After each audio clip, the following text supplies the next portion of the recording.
Hello everyone, study gate के YouTube channel में आपका स्वागत है। मैं हूं निशांत शर्मा। वीडियो देखने से पहले अगर आपने हमारी एप्लीकेशन डाउनलोड नहीं की, अगर टेलीग्राम चैनल नहीं ज्वाइन किया तो आप ज्वाइन कर लो। बिकॉज तो जाइए टेलीग्राम डाउनलोड कीजिए। एप्लीकेशन हमारी है स्टडी कीड़ा के नाम से प्ले स्टोर पे, उसको डाउनलोड कीजिए और जुड़े रहें स्टडी कीड़ा से। तो चलिए चलते हैं वीडियो के ऊपर। हेलो एवरीवन, आज हम बात करने वाले हैं एक डेपुटेशन पोस्ट की जो आई है एनसीबी में, नारकोटिक्स कंट्रोल ब्यूरो। इसके अंदर सबसे अच्छी बात जो आई है वो ये आई है कि पहली बात तो देखो, ये एक बहुत अच्छी पोस्ट है, ठीक है, बहुत पावरफुल पोस्ट है। नो डाउट इसकी जॉब प्रोफाइल जो है वो बाकी जॉब जैसी नहीं है, थोड़ी सी अलग रहती है। बट आपको आपकी अगर आप इसके अंदर आपने डेपुटेशन पे काम कर लिया तो आपके लिए और बहुत सारे रास्ते खुल जाते हैं जहाँ पर आप काम कर सकते हो। विजिलेंस हो गया, सीबीआई हो गया, ठीक है, नारकोटिक खुद हो गया। इसके अंदर जो नंबर ऑफ़ पोस्ट आई हैं वो भी बहुत सारी आई हैं, 29 पोस्ट आई हैं। इसके अंदर जो सबसे अच्छी बात है कि जो पोस्टिंग है वो ऑल ओवर इंडिया में बहुत सारी अच्छी-अच्छी लोकेशंस भी है, जैसे अमृतसर हो गया, चंडीगढ़ हो गया, किसी अगर यहाँ पर है, बिकॉज़ यूजुअली अमृतसर और चंडीगढ़ के लिए पोस्ट आती नहीं है। वैसे ही गोरखपुर हो गया आपका, मुंबई हो गया, इंदौर हो गया, जयपुर हो गया और जोधपुर हो गया। जयपुर, जोधपुर राजस्थान के लिए तो बहुत रेयर पोस्ट आती हैं, जयपुर मेनली है उसमें, और नंबर ऑफ़ पोस्ट भी 29 है। लेवल जो है वो लेवल 6 है। इसके अंदर क्या-क्या माँगा उन्होंने पहले उसकी बात कर लेते हैं। देखो, ये फिक्स रहता है, फॉर्म भरना पड़ता है, 5 साल का अपार लगता है, आपका इंटीग्रिटी सर्टिफिकेट लगता है, मेजर और माइनर पेनल्टी तो नहीं है आपको, उसके बारे में डिटेल लगती है, ठीक है। उसके बाद इसके अंदर वो क्लियरली बोल देते हैं कि अगर किसी भी प्रकार का विजिलेंस टाइप का केस है तो वो आपको पहले क्लियर करना पड़ेगा। इसकी अप्लाई करने की जो डेट है वो 60 डेज़ है, जब ये लेटर निकला है। और ये लेटर निकला है कब? 7 मार्च 2025 को, तो मतलब अप्रैल मई। तो आप 7-6 मई तक भी अगर आपने ये फॉर्म फिल कर दिया तब भी कोई दिक्कत नहीं है, तो बहुत टाइम पड़ा है, अभी लंबा टाइम है। जो डेपुटेशन पे है उन्होंने क्या-क्या माँगा है देखो, आप लेवल 5 में कम से कम 6 साल की आपने जॉब कर रखी हो, ठीक है? और आपका जो जो जिस कैडर में, उस कैडर में आप काम कर रहे हो, ठीक है? उसके अलावा उन्होंने क्या-क्या माँगा है, आपने बैचलर डिग्री कर रखी हो, एक्सपीरियंस आपको ये माँगा है इन्होंने, 2 साल का एक्सपीरियंस होना चाहिए enforcement of regulatory laws and collection of intelligence information there to. Usually इस पोस्ट पे जो लोग जाते हैं वो रेलवेज़ के, तो जो आप अगर जानते हो कि आरपीएफ जो स्टाफ है वो यूजुअली इस पोस्ट में जाता है, बिकॉज़ उनके पास इस चीज़ का एक्सपीरियंस भी होता है। उसके अलावा इन्होंने एक और चीज़ माँगी है, वो माँगी है 1 साल का एक्सपीरियंस इनके पास हो, मतलब डिज़ायरेबल है। बोले तो अगर 2 फॉर्म आ गए, एक के पास 2 साल का एक्सपीरियंस है, एक के पास 2 प्लस 1 साल का experience investigation of criminal offence में भी है और इकोनॉमिक ऑफेंसेस में भी है, तो उसको पहले प्रेफ़रेंस दी जाएगी। यहाँ पर उन्होंने जॉब प्रोफ़ाइल भी दी है कि आपकी ड्यूटीज़ क्या रहेंगी, तो वही नारकोटिक ड्रग जो है, देखो नारकोटिक ड्रग का मतलब क्या होता है, जो भी जितने भी नशे पत्ते वाले काम होते हैं, चाहे वो आपका किसी भी प्रकार का ड्रग हो, ठीक है? उसको सीज़ करने का, उसको पकड़ने का, उसको मतलब कैप्चर करने का, वो सारा काम रहता है। थोड़ा-सा रिस्की प्रोफ़ाइल भी है ये, ठीक है? उसके बाद जो कोर्ट्स है उसमें ट्रायल्स होते हैं, उसमें भी आपको जाना पड़ता है, ठीक है? कोर्ट्स अटेंड करने पड़ते हैं। उसके अलावा जो भी एक्टिविटीज़ रहती है रिडक्शन की, मतलब अगर मान लो कहीं पे नशा मुक्ति टाइप का कुछ चल रहा है, तो वो आपको ऑर्गेनाइज़ करना पड़ेगा। तो बाकी ये जो प्रोफ़ाइल है वो आप इसमें देख सकते हो।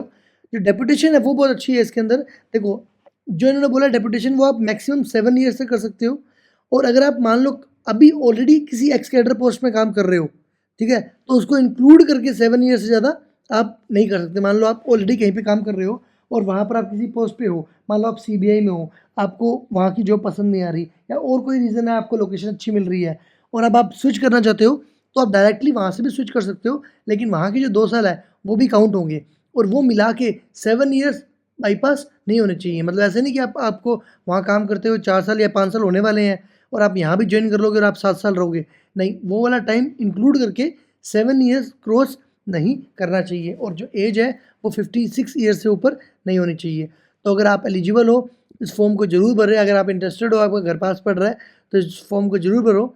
इसके अंदर क्या है, आपको ये फॉर्म भर के देना है, आपका नाम, date of birth, date of entry, education qualification, ये सब आपको डिटेल भर के देनी है। उसके अलावा आप कहाँ-कहाँ आपने क्या-क्या पोस्ट आपने होल्ड किए हैं, वो सारी आपको भर के देनी है।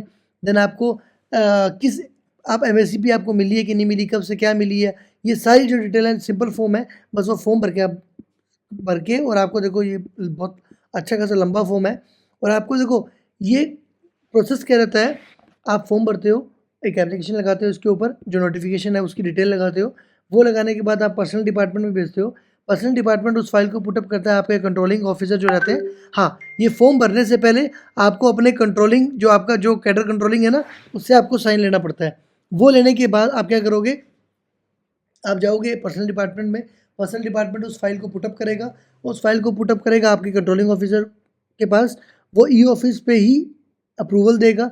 अप्रूवल देने के बाद ये फॉर्म जो आपने भरा था, ये नोटिफिकेशन प्लस जो 5 साल का अपार, आपका इंडिकेटिव सर्टिफिकेट, आपका मेजर माइनर पेनल्टी का जो भी रिकॉर्ड है, वो सारा लगा के वो किसको भेज देंगे, वो भेज देंगे यहाँ पे, ठीक है। और अगर उन्होंने मेल करने के लिए भेजा, in the event of his selection leave to जज, ठीक है, डेपुटेशन बेसिस रहेगा और यहाँ पर भेजना पड़ता है, ठीक है। ये एड्रेस रहता है इनका, यहाँ पर एड्रेस पे आपको narcotic control bureau, 2nd floor, August Kranti Bhavan, Bhikaji Cama palace, New Delhi, यहाँ पर आपको भेजना रहेगा। बस याद रखना, जो 60 डेज़ है उससे पहले पहले ये फॉर्म पहुँच जाना चाहिए, बिकॉज इसके अंदर जो डिपार्टमेंट इन्वॉल्व होता है वो बिकॉज रेलवे का नहीं है, ठीक है, थर्ड पार्टी हो जाता है ये, इसलिए उनको फॉर्म आपका इस डेट से पहले पहले चाहिए। जैसे अगर आप बात करो, रेलवे बहुत सारी जगहों पे डेपुटेशन पोस्ट निकालती है, ठीक है, मान लो जोनल लेवल पे या रेलवे बोर्ड लेवल पे, उसके अंदर क्या है वो कंसिडर कर लेते हैं कि अगर आपकी फ़ाइल पर्सनल डिपार्टमेंट को अगर आपने पुटअप कर दी और इंटर डिपार्टमेंटल अगर टाइम ज़्यादा लग गया, ठीक है, तो वो उस बात को बाईपास कर देते हैं। लेकिन बिकॉज़ ये एक थर्ड पार्टी डिपार्टमेंट है, मतलब डिपार्टमेंट रेलवे से कोई कनेक्शन नहीं है इसका, तो हम मेनली रेलवे के हमारे चैनल पे लोग आते हैं, तो उनके लिए मैं बोल रहा हूँ, या आप किसी और डिपार्टमेंट से भी हो, तो उनका इनसे कोई डायरेक्टली रिलेशन नहीं होता।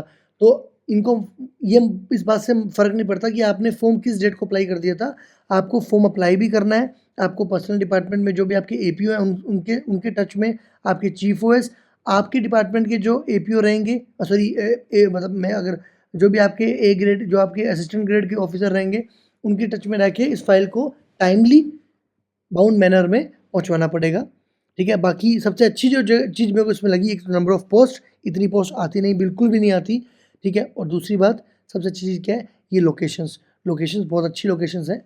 तो अगर आप जाना चाहते हो, अगर आप जॉइन करना चाहते हो, तो ज़रूर इसको अप्लाई करें। और ऐसी ही और वीडियोज़ के लिए जुड़े रहें स्टडी गिडा से। हम एक और डेपुटेशन पोस्ट की वीडियो लेके आने वाले हैं, इसके जस्ट तुरंत बाद आपको मिल जाएगी। टिल देन जुड़े रहें स्टडी गिडा से। धन्यवाद।